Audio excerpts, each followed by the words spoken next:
All right, here we go with lesson 4. Recording this, but y'all can entirely act like I'm not recording it. Your voice won't be picked up here. Of course, we're separated guys and girls for this lesson today, so we can talk more openly, learn in a less awkward atmosphere, and be more transparent. So I mean it when I say don't just ignore the fact that we're recording. I want you to be able to have the freedom to ask questions about anything guy related.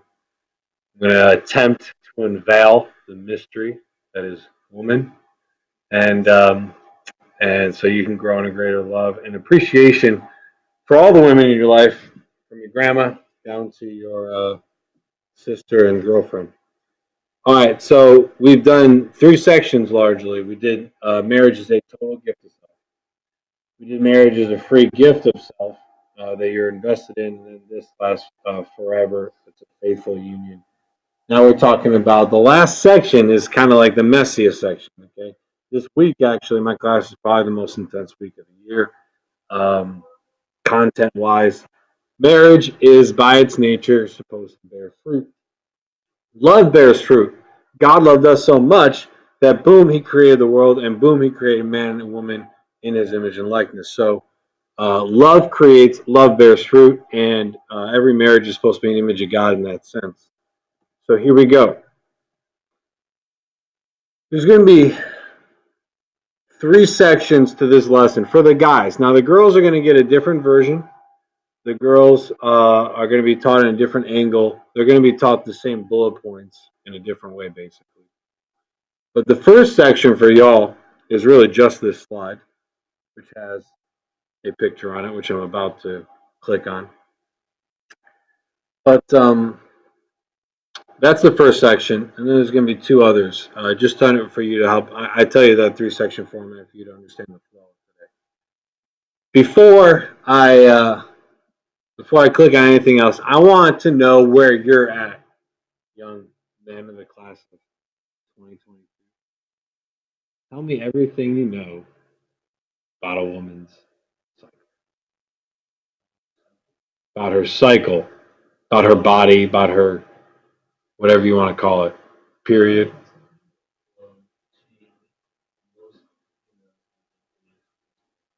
Once a month. Very good. It is a monthly cycle, and there's bleeding involved. Do you know why there's bleeding involved? Do they get shot every month? No, but close. Related, obviously. What? It's cleaning out it's a release of the blood that was in the uterine lining. Correct. Where'd you learn that, Reese? Smart guy. Just, I actually had 1 year. I was in this chapel, I remember, and I started asking these students, like, what do you know? How much do you know? Why is that cost? And one student answered every question in a way that he knew about as much as the women's cycle as I do as a married man. I said, where'd you learn all this? And he said, I've always wondered it. So one day I just researched the internet and I found all my answers. I was like, all right, when a man wants to know, a man's going to find out. Okay, so here it is. Here's an image, and I will take it. You don't have to write down the image. You don't have to copy the image. You have to understand the basics of this image. Here, y'all need to be able to see the numbers in the back. All right, you're gonna test your vision. I mean, there's plenty of seats open right here, but you gotta understand the circle graph. Okay, I'm gonna start on the right at about 3 o'clock, peak day. As you see, there's a little baby there. It's also fertile time. Why is it fertile time? Because that time in the cycle is when the woman releases her egg from the ovary. She does this. Now, this is the textbook women. A lot of women are not textbook. A lot of women are not textbook. They don't follow the textbook. But this is the standard woman 28-day cycle. First day of the month is marked as the release of the egg. The ovaries release the egg. How do you know this is happening? Read on the outside of the circle at about 1 or 2 o'clock. development of mucus symptom. It's a symptom that she's about to release an egg because her uterine lining all the way down through the vagina is being lined with, yes, gentlemen, mucus. And that mucus is forming a protective layer and also forming something of a ladder for your sperm to climb up. She is being prepared for your sperm, your semen, to climb up to reach that egg, which she is about to release.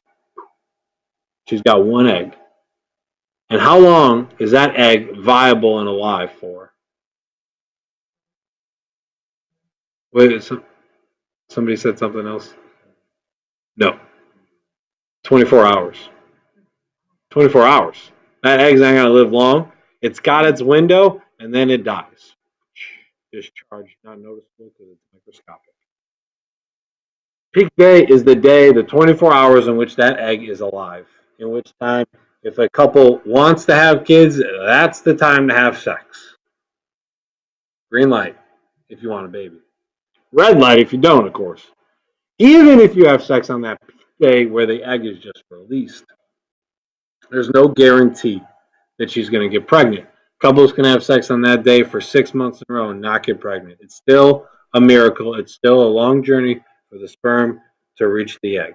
There's no guarantee. But obviously, it's higher chance because we actually have an egg to meet. That's day one.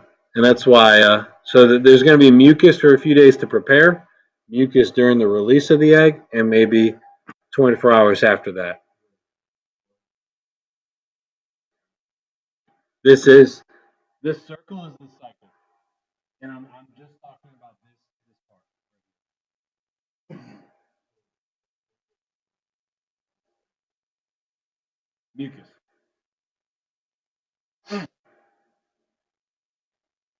You got me, Tyra. Okay.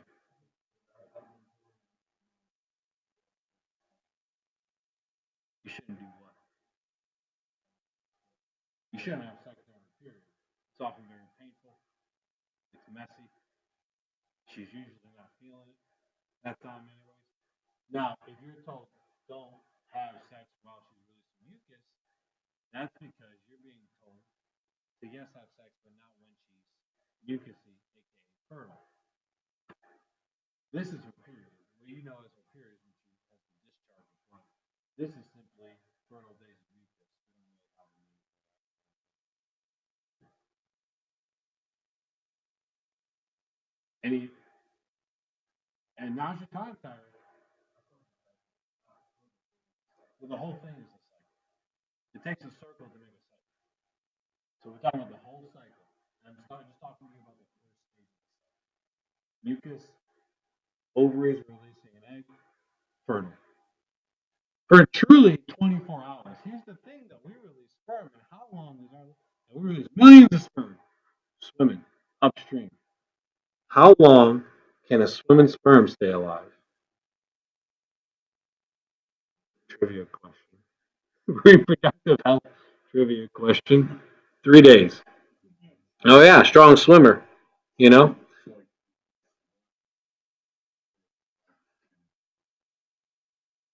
Yes.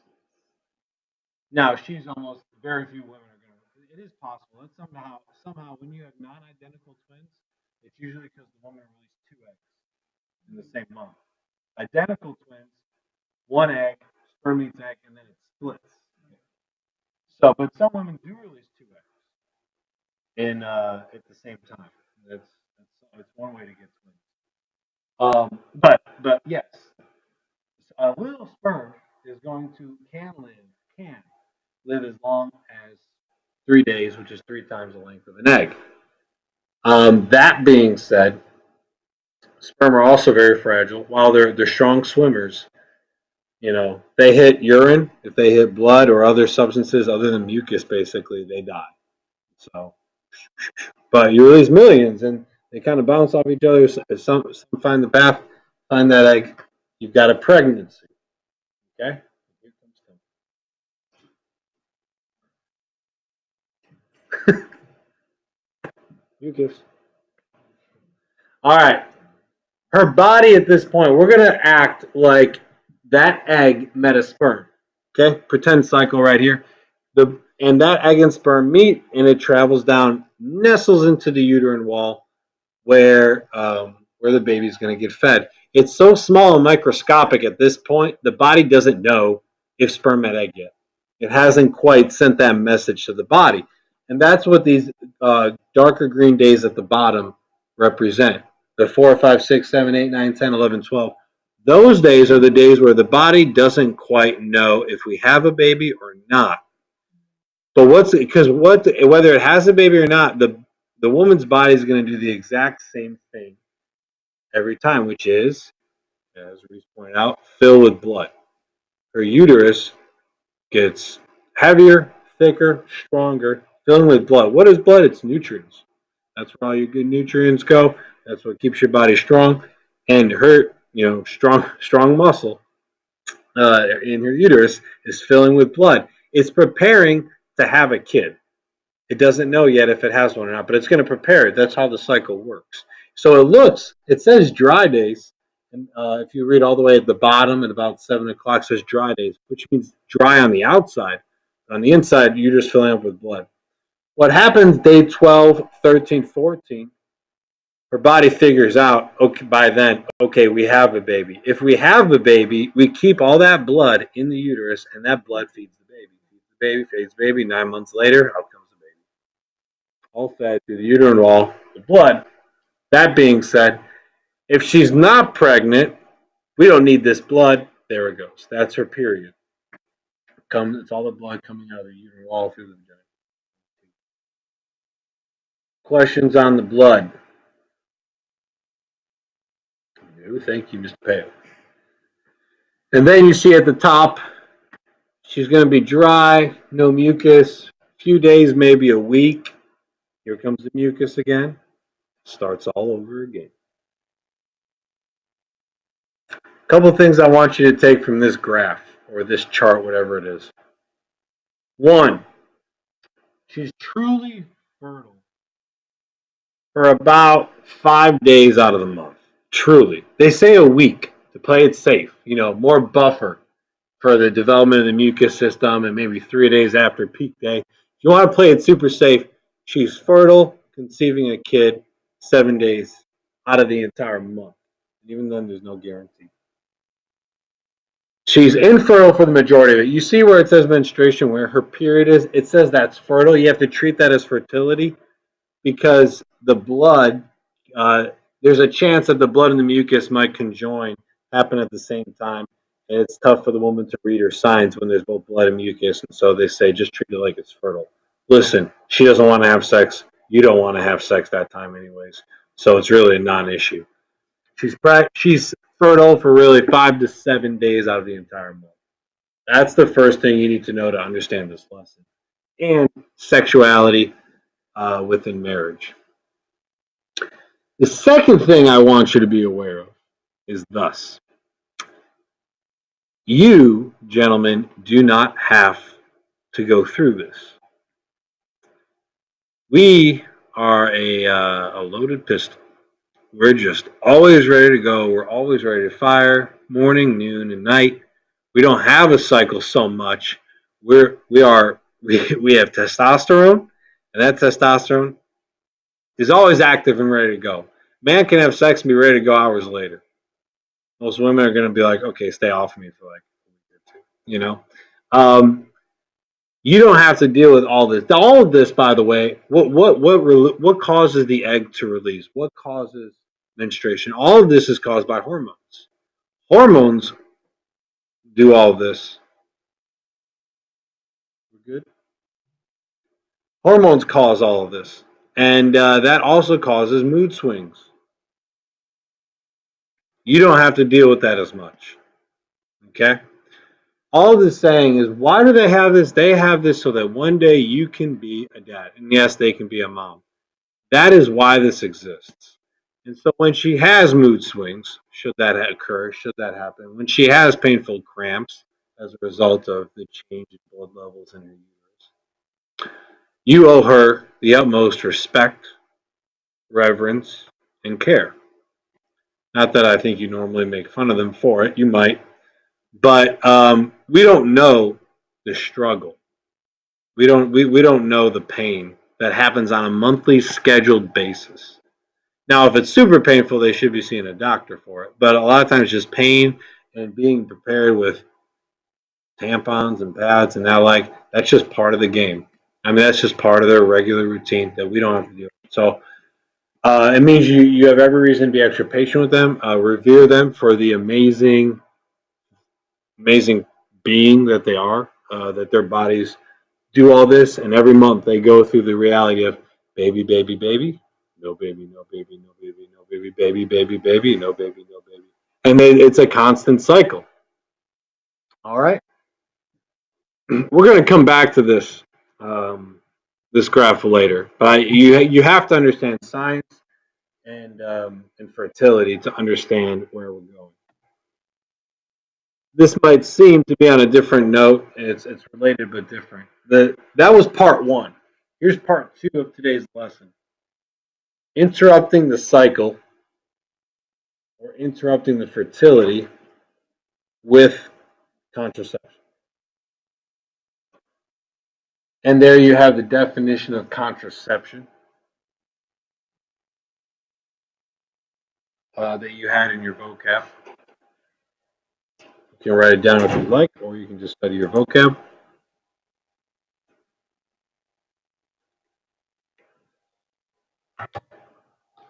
You should write down, perhaps if you don't know them already, the most common forms of contraception in the last sentence. Contra means against, ception means conception. So it's any act against the conception of a child. That's what contraception is. And this happens most commonly with the birth control pill. You've all heard of that. What kind of society do you live in when the pill is one that allows you to have more sex without fear of a child? Condom, you know what that is. It's probably the most accessible one for high schoolers. So it's probably more common in high schoolers. But I'm telling you, um, part of the reason why we're separated today is because I don't know any of your female classmates that are actually on contraception. That all kind of comes out after this lesson. But every year, there's a number of girls that explain, I'm on contraception for this, that, and the other reason. And to make this less awkward for them, I just teach it to you openly so you get informed about these topics without them, feeling awkward. They have more of a safe space to discuss this with Mr. Board, who's a specialist on this. But the pill, very condom is more accessible and cheaper. You don't need a prescription for it. Get it in any drugstore. So that's most popular in high school. There's a shot. I think some women go to the doctor every 3 to 4 months, get a shot called Depo-Provera. That shot inserts the hormone into their body that causes their body to not release the eggs. That's basically how the birth control pill works.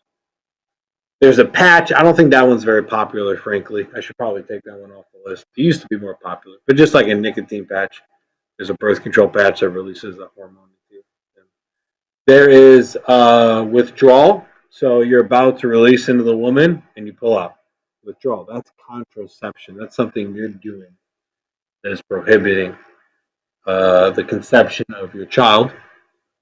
Or an inserted, I'll add uterine device into the woman. I'm no expert on these, but I've heard enough stories and know generally how it works.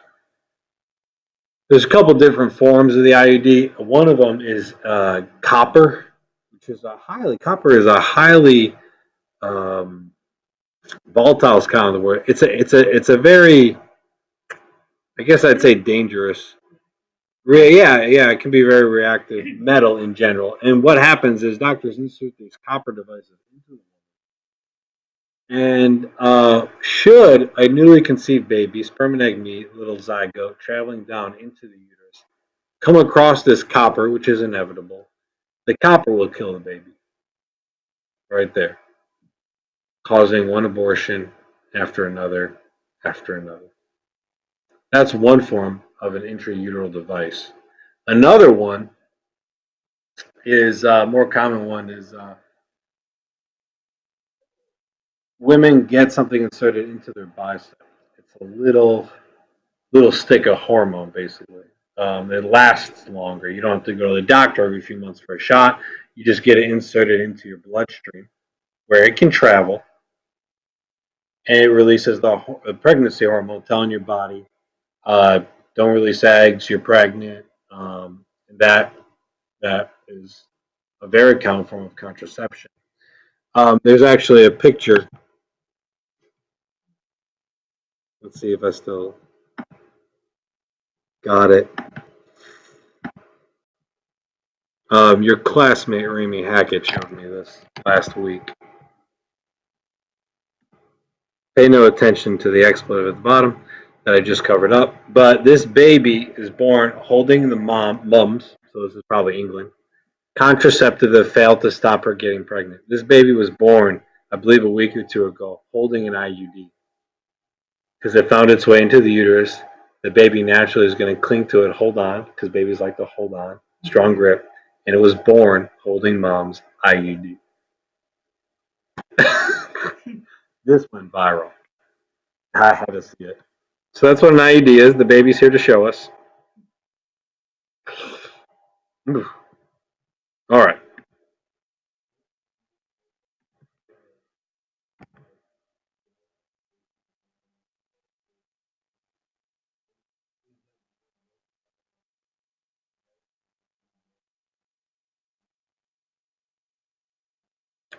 I'm not sure what you're referencing.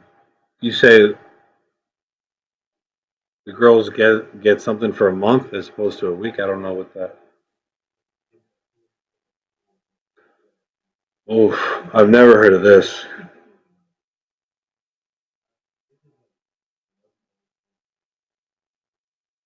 Let me know. I'd be interested because if she's bleeding out every day for a month, that's got to be pretty dangerous to her health.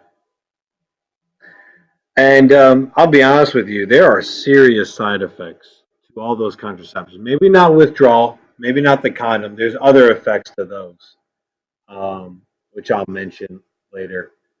But when you go to hormone therapy, I mean that's just a bad practice of medicine across the board for the human body, and it's common. There's a large percentage of women just on regular hormone therapy, not good for their overall health. In the same vein, sterilization. Here's your definition. You recognize it from your vocab. Sterilization is largely when you have the same goal, meaning I want to have sex without the kids coming from it. And this happens for a woman when she gets a hysterectomy, when the entire uterus is removed, which is honestly a very common procedure. A lot of women actually have it past their baby years, into their late 40s and 50s. It's very common for women to get that, and that's fine. A lot of times, the uterus later on in life gets so complicated and painful that it's just easier to have it. Okay, that's fine. When we talk about sterilization, we're talking about a baby-bearing woman who um, is getting this removed so that she doesn't have any more kids. There's another procedure in which they get their tubes tied. Question? Yes, as you see at the very bottom, for a man, getting our tubes tied is a vasectomy. Yeah. So men have their. See, by the way, it's also come out the past year or two that there is a male birth control pill. Don't ask me how it works or what the side effects are, but it's. I wouldn't want to take it. I don't know. It's going to make me not produce sperm. Well, what else is it going to do to me? Strip me of testosterone and maybe start talking. All right. I don't know. Appreciate your hand up.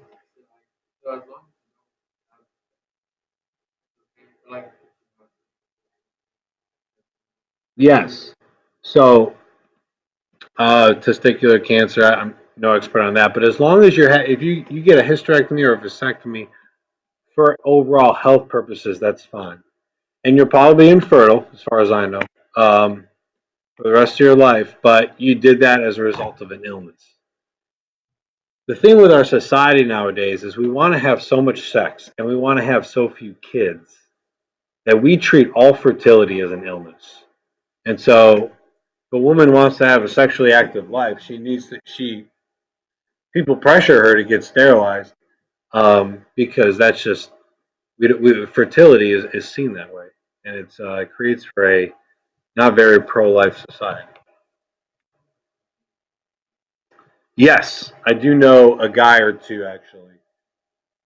One story is a guy got a vasectomy. When you get a vasectomy, apparently the doc says, do not have sex, please, for the next 2 to 3 weeks. Wait for everything to apparently set in.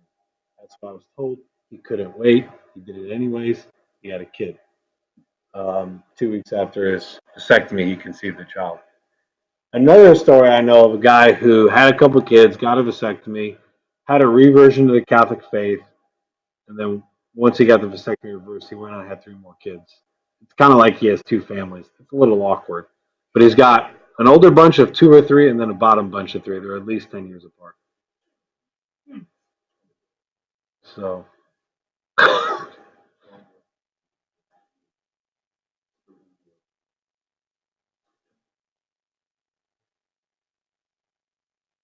but how many? So you're the youngest. Your sister is 15. How many in between? 4, 6 and all. Yeah, that's normal when you have a large family. I come from a family of 7. Um, And when you have 7 kids, you space them 2 years apart. The oldest, my family, youngest, I mean, we're talking 16 years apart. I mean, one's driving, the other one's born. Yeah. That's just nature of big families. I'm with you, Charles. Don't let Carson make fun of you. There you go. How many siblings do you have? All right. Yeah. Gotcha.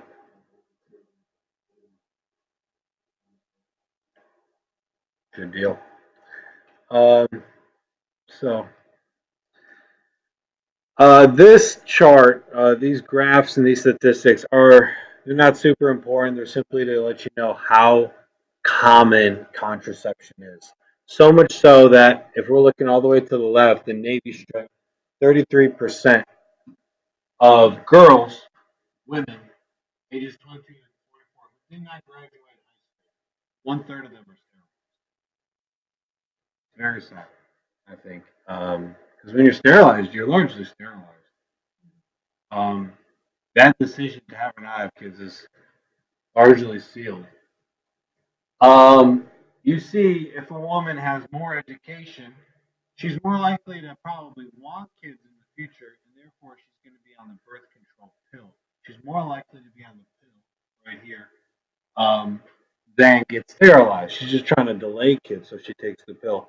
The problem with that is, especially when you take the pill for years, getting off it is very, very messy, medically, emotionally, hormonally, and it's very likely that you could be left infertile. I know one person.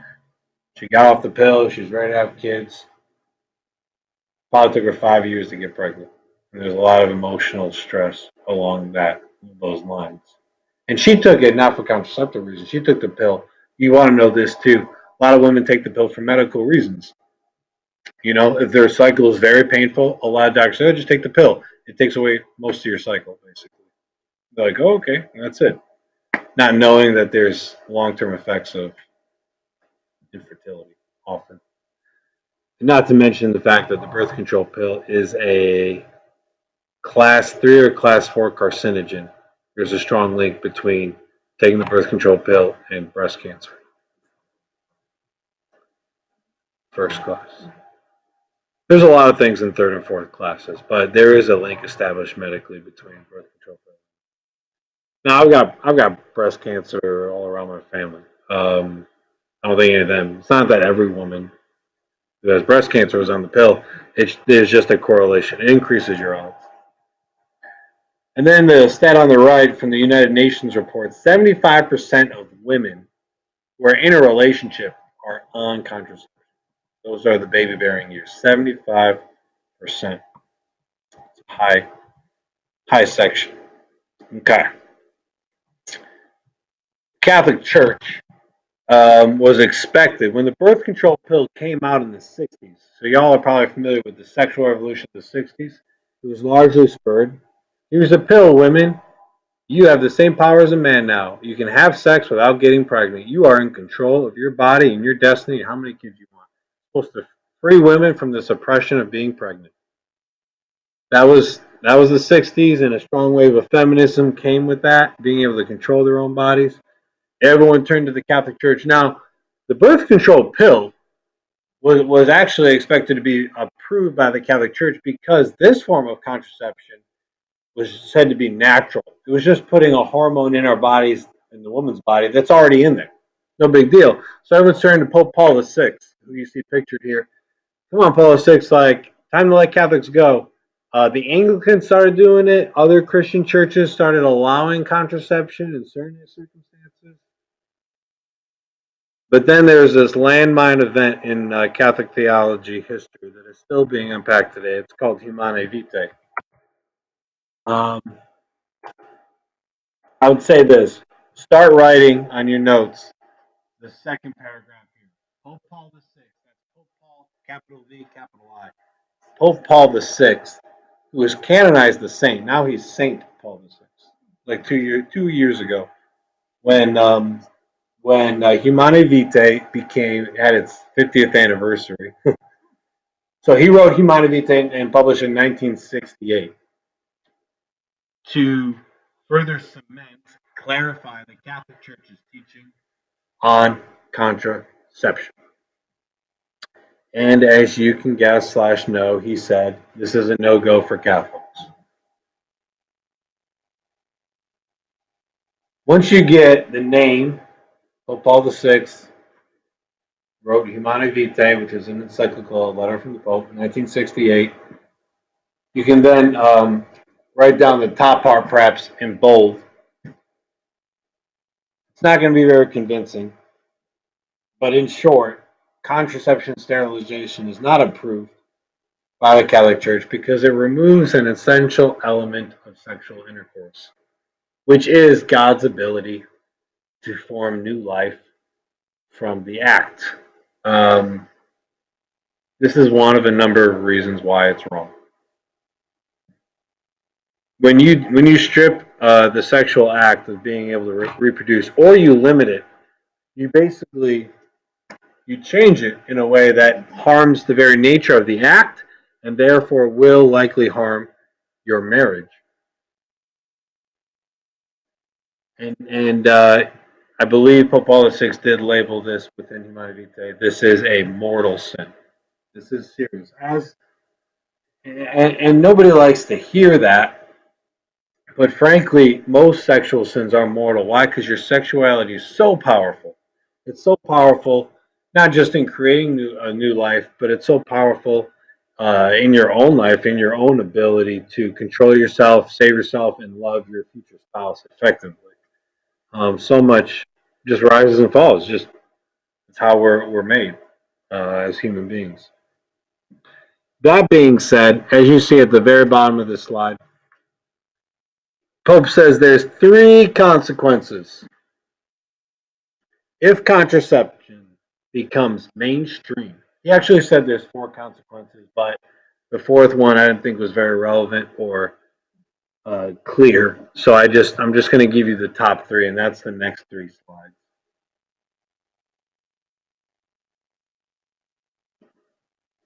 Y'all like these cushion seats, huh? You're slouching a lot more. What? Paul VI, 1968. Okay, here's the 3 prophecies, and I will read. You can learn. All right, come on. Maybe if you sat up a little bit more, function a little higher.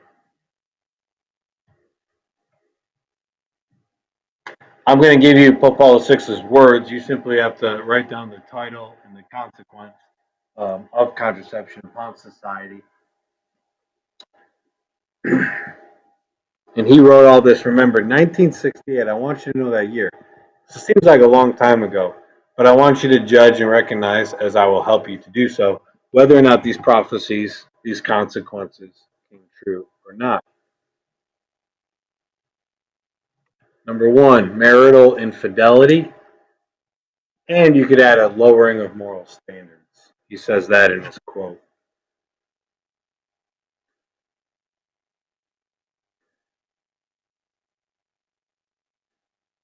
And I read the words of Humanae Vitae, paragraph 16. Let them first consider, them being people, how easily this course of action could open wide the way for marital infidelity and a general lowering of moral standards. Not much experience is needed to be fully aware of human weakness and to understand that human beings, especially the young, y'all people, you teens, who are so exposed to temptation, need incentives to keep the moral law.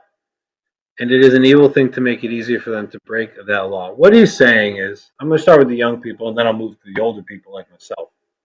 What he's saying is this. We tell y'all, don't have sex till you get married. If contraception becomes mainstream, you don't have to worry as much about your girlfriend getting pregnant, which gives you one more reason to not have sex. That's the big consequence, right? That everyone's scared about. What if she gets pregnant? There's other reasons to not have sex. I've already taught you in this chapter, okay? But that is that's a thing Pope Paul VI is pointing out. If you take away the most obvious effect of evident fact that sex produces a kid, if you take that away, the youth are going to be much more prone to be having sex. And what other problems come with that? Of course, STDs, more kids being born outside of wedlock. There's more kids born. I think about 50% of our American population, if not more, are born outside of wedlock. And some of you might say, well, what's the big deal? The big deal is this, that having parents that are committed to each other, vowed to each other, legally bound to each other, will create a stronger atmosphere, as we kind of mentioned, for that kid. That being said, that's for y'all. If I give you a way to have sex without having a kid, you're going to be more tempted to have sex. What about when it comes to us adults? Let's say I'm in a very unhappy marriage at home. I come to work. I got a cute secretary who is eyeing me, and we start to have an affair. I might back off of that affair, not because I'm appalled by adultery. I'm going to pull back from that affair because I don't want her to get pregnant. Because if word gets around town that I got a woman pregnant that's not my wife, whew, then I'm blacklisted the rest of my life. Maybe even in today's standards. We have contraception. We can now have an affair. So Pope Paul VI is like, where is this going to go? Is this going to improve society or hurt society? It's going to weaken marriages. So there's a lot of factors here that Pope Paul VI points out to us. And I think we can see that infidelity in marriages have only increased since the 60s. Here is the divorce rate increase since the 60s all the way up to 2008. Percentage of all people 15 and older who are divorced, and they separate them by both their sex and their race. Every sex and every race has experienced a large uptick, maybe even a tripling of the divorce rates in the past 50 years. Remember, the birth control pill came out in the 60s, and I don't think marriage has looked the same ever since in America. So there's more reason to cheat. There's more reason to have sex outside of marriage. All these things. Number two.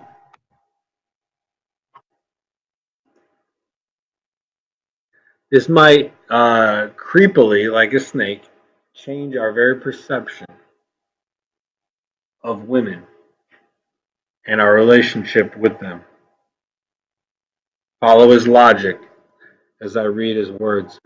Another effect that gives cause for alarm is that a man who grows accustomed to the use of contraceptive methods he's very polite in his language. He may forget the reverence due to a woman and, disregarding her physical and emotional equilibrium, reduce her to being a mere instrument for the satisfaction of his own desires. Oh, no, that would never happen.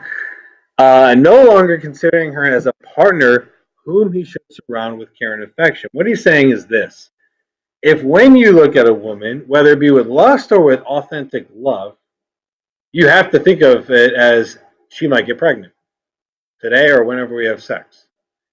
If we have an ability to have sex and not think or not worry quite so much about having a kid, there is little to no reason to not have sex in the man's mind. We used to have to think about that. We don't think about that anymore. So what do we think about is, well, there's no reason she has for telling me no when I say I want to have sex.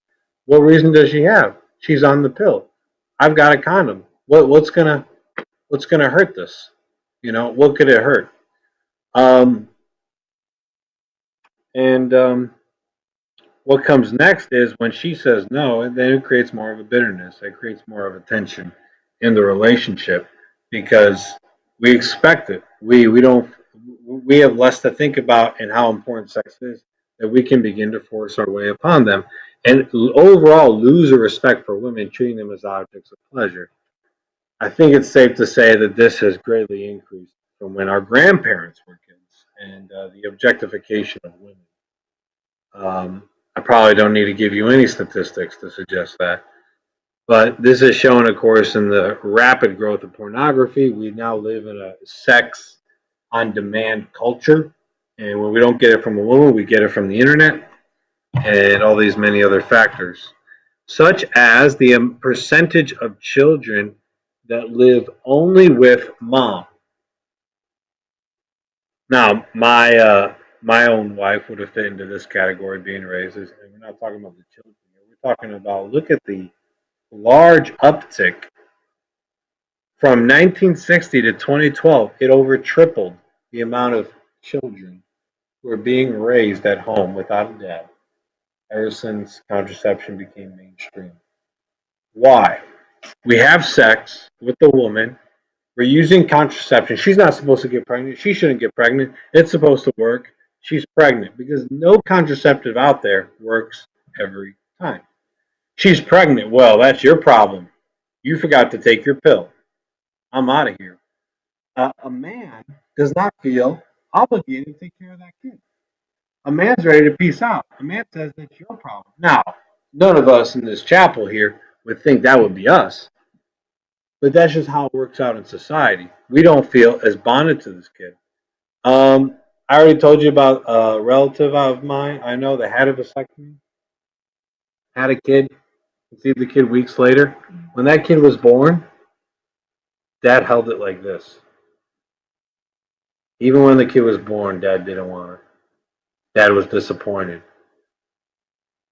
Could you imagine? And that kid, who I still know and talk to today, struggles with depression, feeling like he belongs, like he's truly loved. He craves his dad. His dad took care of him and was present to him, but his dad never loved him the way he loved his other kids. You got to ask yourself if you're willing to take that risk. One, because I'm going to say it 100 times, no contraception works every time. And so, what if you have a kid? You have two options. One, go have an abortion. Two, try to make the most of it and struggle with the attachment or lack of attachment you have for this kid. So I think that's clearly been on the rise since the 60s. Our women are more objectified uh, more than ever before. It's funny because a lot of people, a lot of women that are like rightly pushing for equality and respect for men, they don't realize that what do you want to do to stop the sexual abuse culture or being sexually pressured by guys? Get rid of contraception. It's going to make us think twice before we have sex. That doesn't even come across their minds anymore. Number three, A lot of words up here. Certainly don't write down all of them. Abuse of government power. Finally, careful consideration should be given to the danger of this power passing into the hands of public authorities who care little for the precepts of the moral law. Who will blame a government which, in its attempt to resolve the problems affecting the entire country, resorts to the same measures as are regarded as lawful by married people in the solution of a particular family difficulty? Who will prevent public authorities from favoring those contraceptive methods which they consider more effective? Should they regard this as necessary, they may even impose their use on everyone. Could you imagine that? A government imposing contraception on their people? People must have read this in 1968 saying, Pope Paul VI is crazy. He thinks governments are going to make us use contraception. Who does this?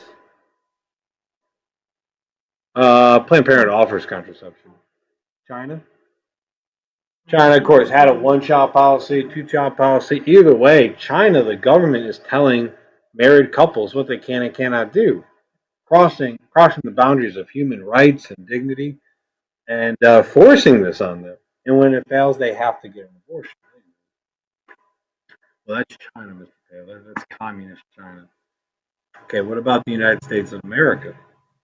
Where, when Obamacare was first rolled out, it was mandated that every health care coverage across the board in America, no exemptions, had to cover abortion and contraception, which means an employer who says, yes, come work for me, I will give you health care.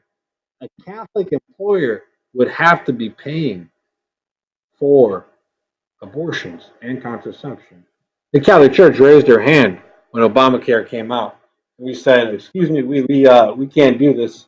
To which the government said, yeah, too bad. So we brought it to the Supreme Court. By the time it was, the Supreme Court kind of threw it back, saying, why don't y'all try to figure this out yourselves? It wasn't working out, believe it or not. And when Donald Trump was elected, it was kind of removed from the table, and it was no longer an issue. But here we are again with the vice president, um, their president. So we're going to see what happens. But sex has become so mainstream that it's considered a right that everybody has to have access to contraceptive sex. It's just considered this is now how we roll. And if you deny that to somebody, it's not part of their human rights. It's getting out of hand. All right, I need everybody to sit up. I see you yawning. I know it's the end of a long Monday. I know you're engaged in being polite, but I need you to have right posture and finish a strong third section. Okay, 15 minutes. 15 minutes. Here we go. The third section, part three, is so what does the Catholic Church say in response? Catholic Church says don't use contraception. It's bad for your marriage. It's bad for society. It's not honorable to God. All these things. So you got to have 10 kids, right? No. You can use natural family planning, textbook definition given here, church approved method for knowing when and how many kids you can have. I will explain what it looks like on the next slide.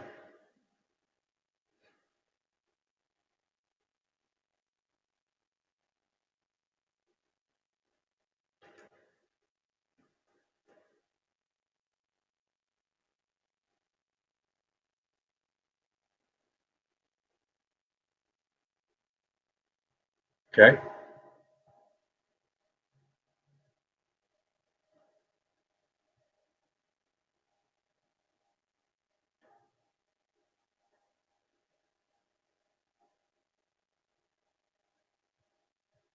And this is where we're going to come back to our circle graph friend that taught us so much at the beginning of this lesson.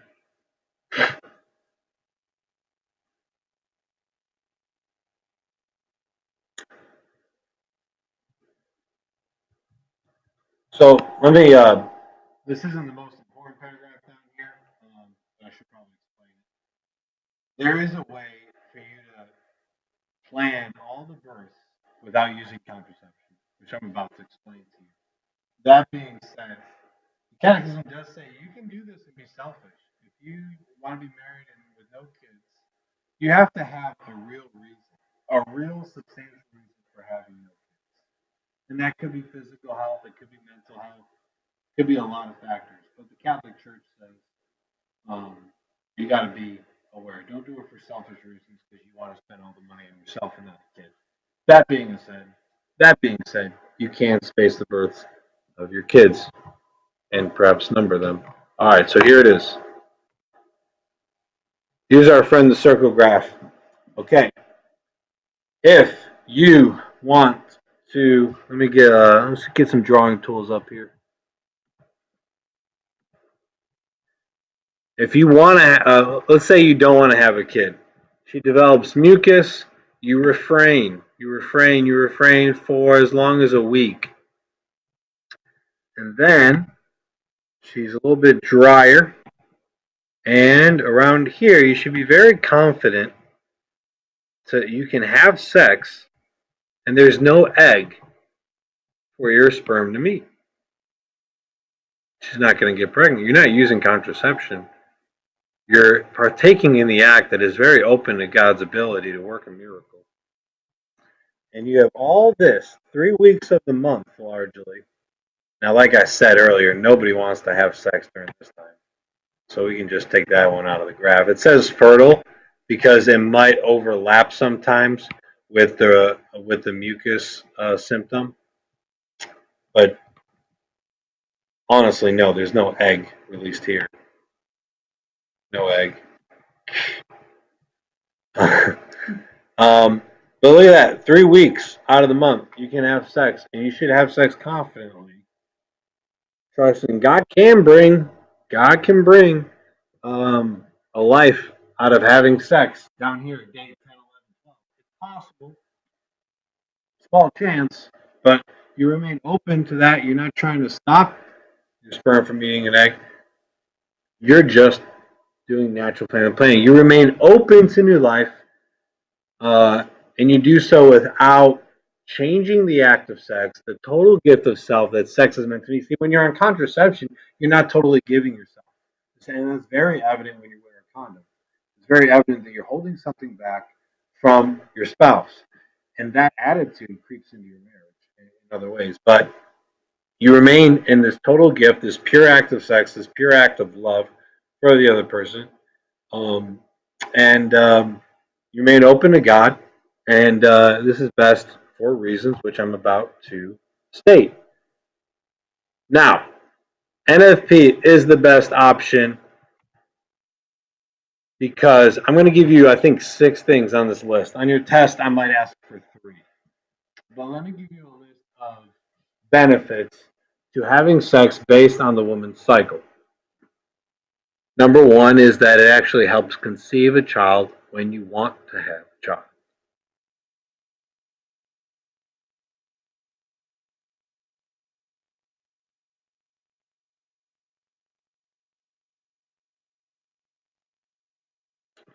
See, if she's on the birth control pill, I already described that to you. She doesn't know her true cycle. She doesn't know her true body. And the effects of the pill could leave her infertile. Most people do want a kid eventually, just not at the age of 25. Understandable. But a lot of the things we do limit them from ever having a baby ever. But if you know the woman's cycle, when you're ready to have a kid, you're ready to have a kid. You know exactly when.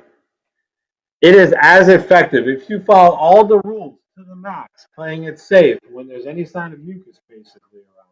If you play it safe and be responsible with good communication with your spouse, this method of natural family planning is 98% successful, which is as high as any contraception out there. So this is not like NFP doesn't really work. No, it works.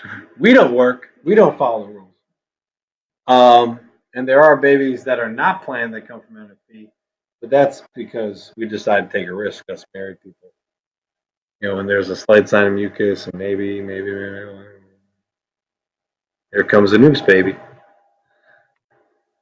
Of course, this shows how God is a part of your marriage. You're giving God the space to give you a child, even when you may not want it, which is not convenient at all. But it shows a reverence and openness to God's plan for your life. It helps your relationship with God, therefore.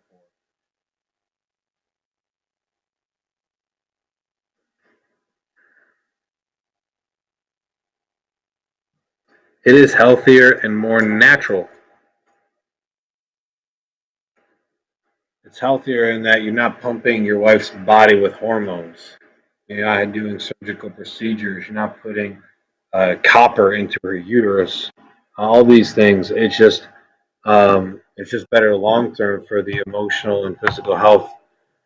When a woman takes a birth control pill or does her own form of contraception, what she's doing is stripping us of our fatherhood.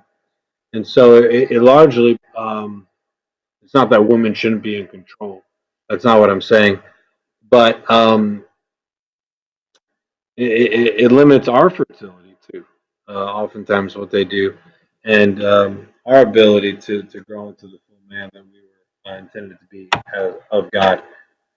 And of course, this is related to the above ones, but it forces the man to be aware, be more sensitive, be more respectful of his wife's natural flow. I told you in the first slide of today, I want you to foster that today, just by knowing what the women in your life go through to respect them. But once you get married, you get to know all the details.